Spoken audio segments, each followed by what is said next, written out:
सावन की रात बादल की आवाज, डमरू के ताल, धड़के दिल, आजत एक के नाम एक के राज। भोला के नाम में दिल दीवाना, सावन के रंग में जग सुहाना, जटा में गंगा, माथे चंदा मोर, भोला सबसे निराला भोला। दम दम बाजे डमरू, गूंजे चारों कोना, माटी के बेटा शिव के भरोसा, मुश्किल आए नहीं हो निराशा, डरला हटा आगू बढ़ जा।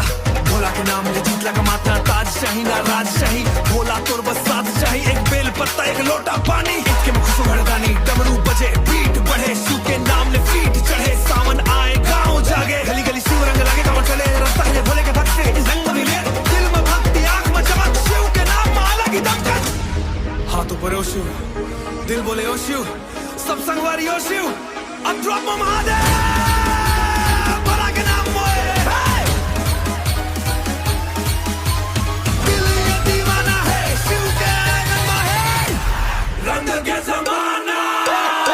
डमरू के ताल नाचे छत्तीसगढ़, भोले के भक्त कहे शिव है हमर।